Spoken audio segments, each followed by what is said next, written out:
So, hello everyone, and welcome to our time here to meditate and explore some of the teachings. So, the topic for this week is the mind and the state of the mind, and but not just the mind itself, but the mind that we're mindful of. That the mind state, the quality of the mind, the quality, inner quality of our state being. That it's one thing for it to be what it is, and it's something different to be aware of it, to be mindful of it. I like to think of mindfulness practice as the meeting of two things. It's a meeting of life, the experience of life, whatever it might be, and mindfulness, a kind of awareness which is a little bit intentional, especially initially, a little bit full, uh, uh, dedicated, devoted attention to whatever is to itself, devoted to attention, but the meeting of attention and experience. And so it's one thing to breathe. It's another thing to breathe mindfully. It's one thing to have a body. It's another thing to be mindful of the body, to have the awareness meet the experience of the body. And it's one thing to have experiences of mind and to be aware of it. And for today, the kind of general state of the mind. And so what I'd like to emphasize today is something very simple about the mind state, the mood or the disposition of the mind. It has many flavors, many aspects, but the one today is that a mind can be, the mind state can be one that is contracted, or it can be scattered. It can be dull and sinking mind, or it could be over-energized and kind of spinning out and jumping around. So one is called the sinking mind sometimes. The other is called overactive mind. And so, sometimes the mind feels contracted and small and tight, just kind of caught up in its little concern, and there's nothing outside of it. And other times, not the opposite is not exactly expanded. That's for later, but the opposite is to be scattered and distracted and fragmented and just jumping all over the place. So what happens if we're mindful of that? We're aware of that. So,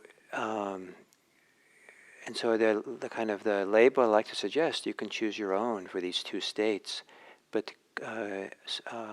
contracted mind and scattered mind.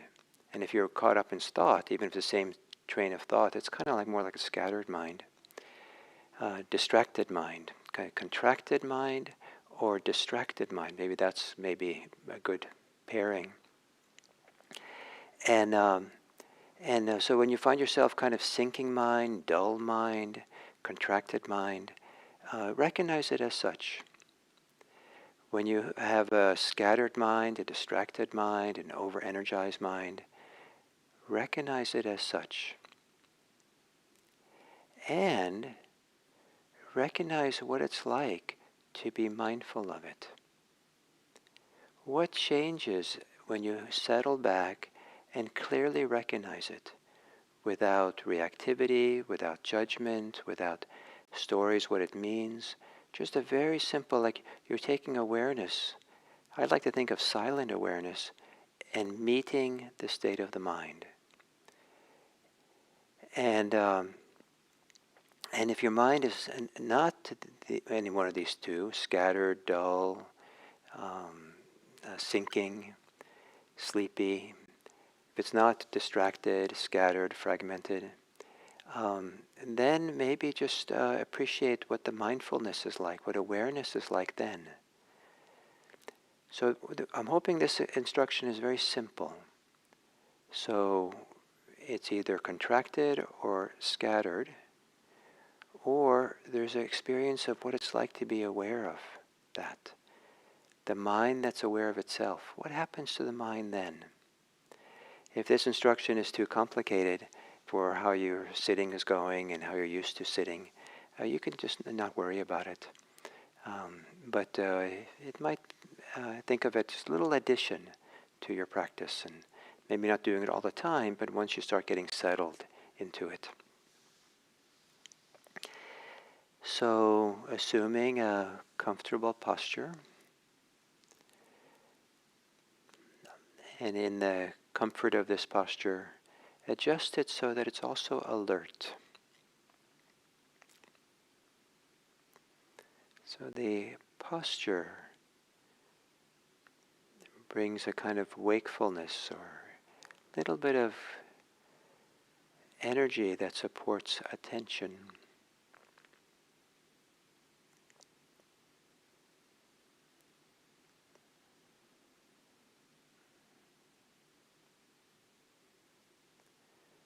Scanning your body, making now small, maybe not so small, making adjustments in posture, shifting a little bit,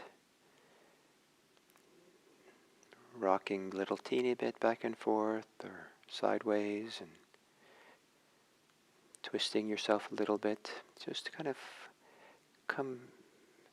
finding a midpoint where things feel balanced.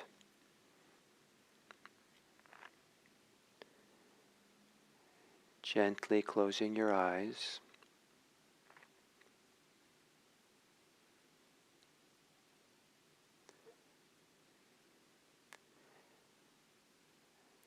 And taking a few long, slow, deep breaths.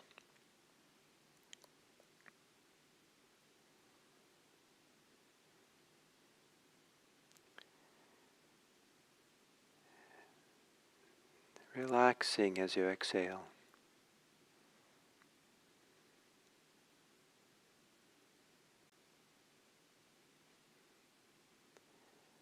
Letting your breathing return to normal.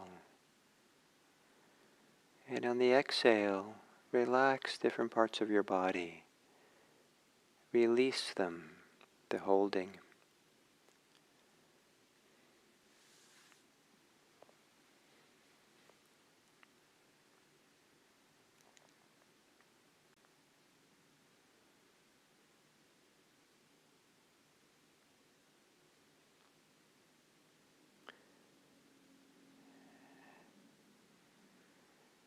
And then settling in with your breathing. Taking the next minute or so to be as simply present for breathing as you can. With not any agenda, but just seeing for 1 minute, you can hang in there, experiencing every in-breath and every out-breath, without strain, but with devotion, dedication, as if it's the most important thing for this minute.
And then settling in again with just breathing quietly, noticing the general quality of your mind state. Does your mind state of mind seem contracted or dull, sinking?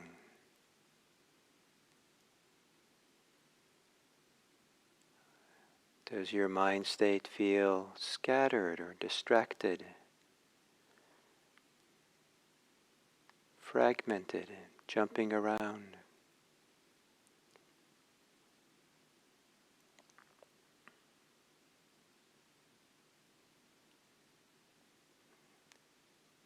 And if it's one of those two things, or if it's something else, to be mindful of that, to be aware of it, to have there be a meeting of the state of your mind and the awareness of it. An awareness that's simple, almost permissive of how you are. So it's just simply aware of your mind state.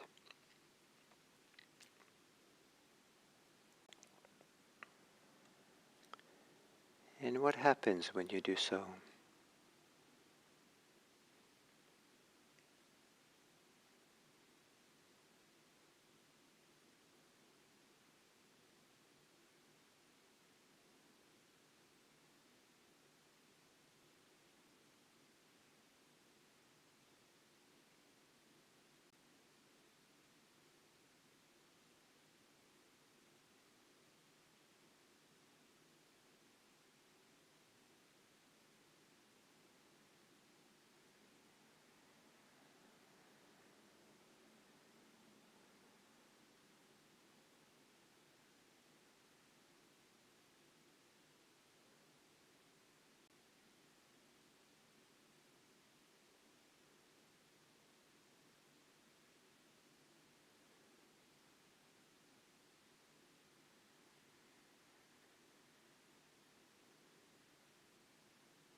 to meet your experience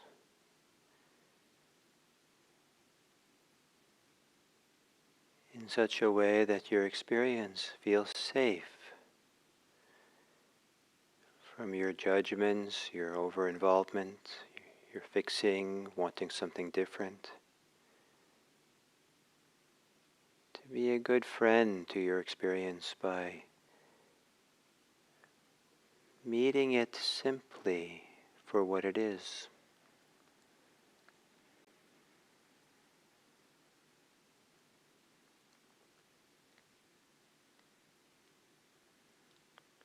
And becoming aware of the quality of your mind state, with a simple meeting of it. This is how it is.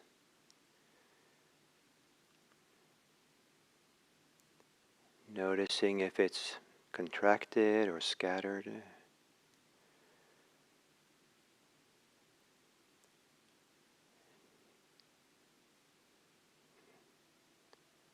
Dull and heavy.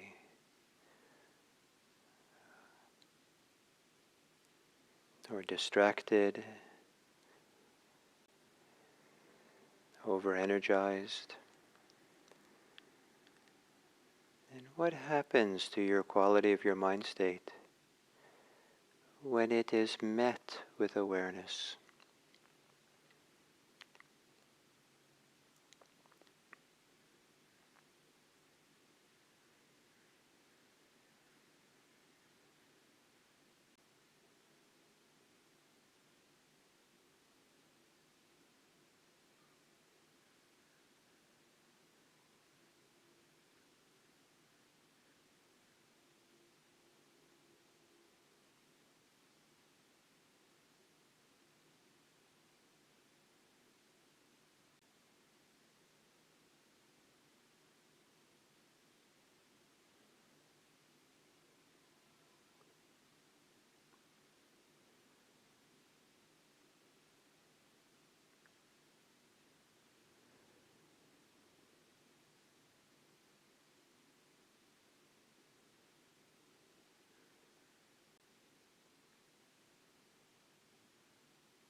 Taking the time to step back and observe the state of your mind, quality of your mind,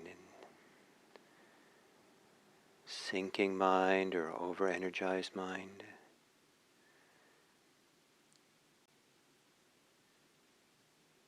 Dull mind, active mind.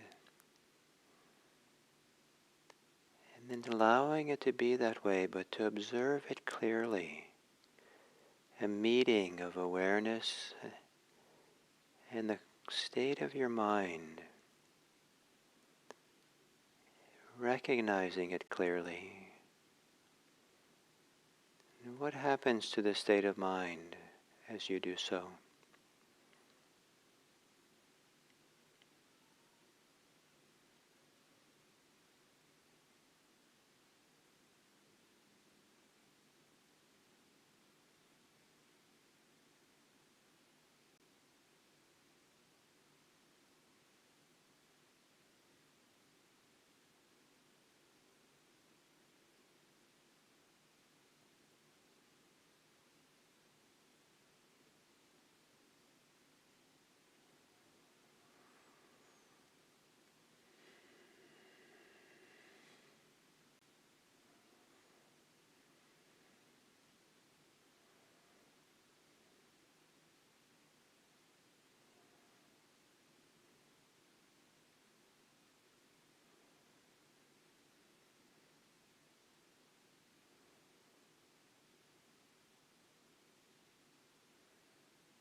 then as we come to the end of this sitting,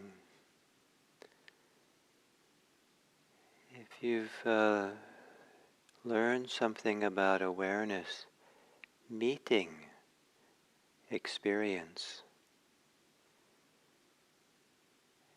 to let your awareness meet the world, or how you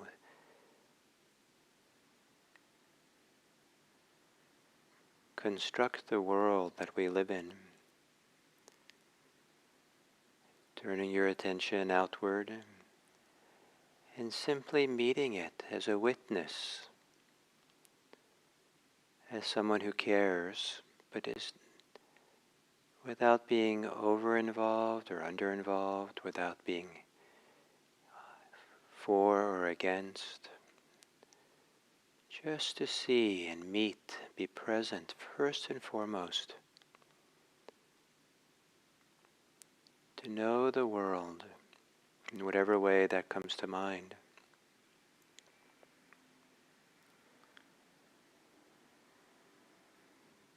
And to perhaps drop into your heart. Maybe the feeling center or the place where you feel goodwill, kindness, generosity or care, compassion or love.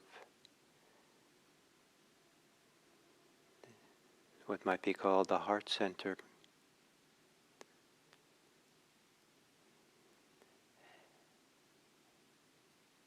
And meet the world now from the heart center. Meet it with your care and kindness, goodwill. Gaze upon the world kindly.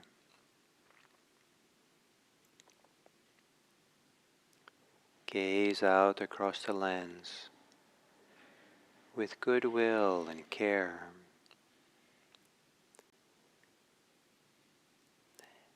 And it's a powerful thing to end meditation practices with reflecting upon, evoking even, this goodwill and care for the world, for others. And to connect the meditation practice with benefiting the world. And so that may it be that in intentional and unintentional ways, in ways that you know, in ways you don't know, may it be that this meditation session can be for the welfare and happiness of others. May it somehow spread from each of us individually and from all of us as a group. May it spread out across the lands as a movement, as a domino effect of goodness, generosity, care, and love. May it be that somehow our practice is for the welfare and happiness of the world. May all beings be happy. May all beings be safe. May all beings be peaceful. And may all beings everywhere be free.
So, for this third talk on the third foundation of mindfulness, mindfulness of the Citta, wonderful term.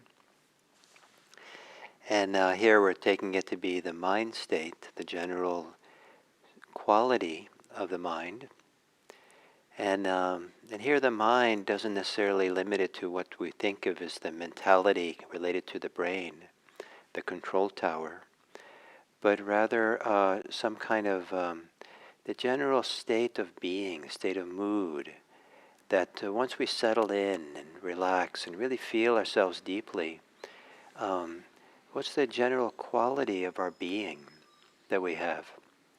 And that's probably closer to what this mind state is, though sometimes it does feel very closely connected to the mind in some identifiable way. And so exactly where this is, it doesn't matter too much. It matters more that we are meeting and being aware of kind of the inner quality of our being or state, the state that we're in. But when meditation gets deeper and quieter, the body becomes more and more subtle. And sometimes the sense of body kind of disappears or not really prominent very much at all. And so that which is left seems much more belong to kind of a mental world or that part of beingness which is not so body-centered.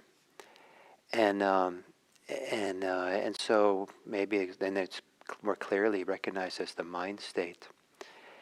Anyway, so as this instruction there's 8 sets of instructions or 8 pairs of things to notice in this third foundations of mindfulness.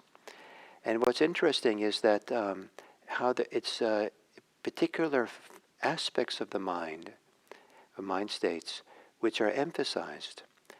And I think the reason for that is these are the parts of the mind states, that are most useful to notice for the purposes of the path of liberation. If you're really interested in becoming free, notice these aspects of the mind. And that's distinct from maybe other ways that people are interested in their mind, their preferences, their expectations, they have all kinds of priorities about what you might want to pay attention to. The content of the mind, the stories we have in the mind, or what it all means. But the description here is very simple. So as I said yesterday, it begins with knowing the mind when it's with greed or without, with ill will and without, with delusion and without. Those are the first 3. The fourth one of these 8 pairs is to notice whether the mind is contracted or scattered. Or exactly what these words mean in Pali is not really that clear. The commentaries associate contracted with sloth and torpor, and the scattered with agitation and restlessness and remorse and things like that. So, we each find ourselves in relationship to these words, but something very simple, a sinking mind that gets dull and duller, or an over-energized mind that's restless and scattered, or a mind that gets really small. It's fascinating to be aware of ourselves kind of really consumed with some preoccupation or really caught in something. And in that caughtness or preoccupation, the whole state of the mind seems to get very, very narrow and small. And just like this becomes the be-all and end-all, everything's kind of wrapped up around, contracted around some black hole in the mind that that just the gravitational pull is so strong that light doesn't come out just because we're so wrapped up in something. And and then sometimes the mind just seems like it's scattered, or someone has their mind in the clouds, or someone is just really feels spacey, not because we feel spacious, but just spacey and like hardly here, but the mind is kind of drifting and vague, and So these are all kind of words that kind of maybe touch into what the Buddha is talking about here in contracted or scattered. And of course the mind can be other ways, but a mind that has greed in it, or a mind that has without greed, might be one of these. It might be scattered, or it might be contracted and small, or it might be expanded. It might be energized and agitated and distractible, or it might be really kind of tight and small and focused on its desires. Same thing with ill will. A mind of ill will might be contracted or scattered. A mind of delusion might be contracted or scattered. So these things can coexist, but to simply touch into this quality of the mind that somehow feels dull, contracted, or scattered, or over-energized, and to begin to notice the range of ways in which this works. It could be very big, or it can be very subtle the way this works. And then notice what happens when you're clearly mindful of it. This is where the magic begins happening. What happens if you cannot be for or against your mind state? It's easy to be against something that feels uncomfortable or not so nice. But what is it like for you to not be for it against it, or be for and against it and leave that put that up on the shelf, put that aside for now. And just bring simple, clear recognition to the quality of your mind state. And to meet scattered mind as scattered mind. To meet contracted mind as contracted mind. As if you're are getting a PhD in quality states of mind. And you have to write a whole, excuse me for a moment.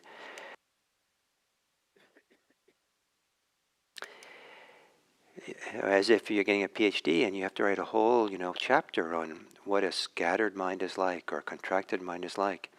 So you have to be a naturalist. You have to really kind of stay present for it and not disturb it too much. Just be there with it.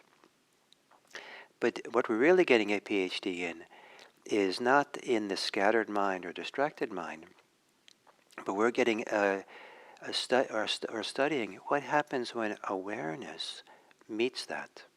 Non-reactive awareness, non-desirous awareness, non-aversive awareness. Simple awareness, very simple. It just meets it, touches it, recognizes it, observes it. What happens to this quality of your inner life, of the mind, when it's known, when it's seen in this simple way? It's so easy to get pulled into the mind or be reactive to the mind, especially if it's uncomfortable or doesn't feel good. Or if it feels really great, also get pulled into it and celebrate it.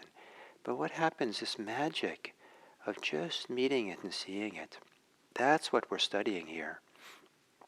And so there's a shift of paradigm from being so interested in what we're experiencing, because what we're experiencing is important and we have to kind of adjust it or fix it, to being more interested in the experience of awareness of experience.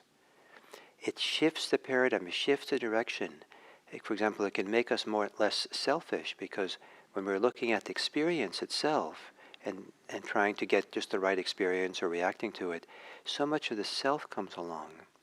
But if we just sit back and just know the mind state, oh, this is how it is. And then what happens in that meeting? Does this contracted mind begin to open up? Does a scattered mind begin to settle? Does the dull mind get a little more light? And does the distracted mind get less distracted? What happens in that meeting? That's what's interesting. And so, as I said yesterday, that we're talking about the third foundation. So it assumes that really to do this in a refined way, it assumes that the mind is fairly quiet and stable. We've developed some concentration, some stillness. And so you don't want to be ahead of yourself. You want to just practice in what's appropriate for you. So sometimes it's appropriate just to do mindfulness of breathing or mindfulness of the body and settle in and let go of your thoughts and come back. And if the mind is too energized, maybe it doesn't work too well to do mindfulness of the mind. But as it gets settled, that's where it gets more interesting to start becoming aware of the mind. And it tends to happen naturally by itself, so you don't have to be ahead of yourself. If you just keep doing the practice, with time, as I said, the body becomes more subtle or more settled or calls for less attention to itself. At some point, meditation becomes not so much concerned with pleasant and unpleasant sensations anymore, and that concern kind of recedes a little bit. And then what's kind of left is to become aware of is the quality, the state of the mind. And so that's what we're exploring this week. And so in the next 2 days, I'll talk about the final 4 pairs of mind states that the Buddha taught. And there's a shift now from the first 4 to the second 4. And this second 4 tends to be now more the states of meditation or the states of mind that begin opening up or appearing when we really learned well to have this non-reactive mindfulness awareness meet our experience, including meeting all the different vagaries of how the mind states might be. But as we learn that meeting, then the mind begins to shift and change, and to be able to recognize how the mind changes is a little bit the task of these last 4 for the next 2 days. And so one thing I've been fond of as I've talked today is talking about this meeting of awareness and our experience, awareness and the mind, and how it brings the hands together into this namaste, into this gesture of respect. And as you explore and consider your own mind state, maybe as you go through today, you'll kind of check in with it and see how it is. And maybe you think of it as this meeting as something like a bow, a respect, that we meet with respect our experience. So thank you very much.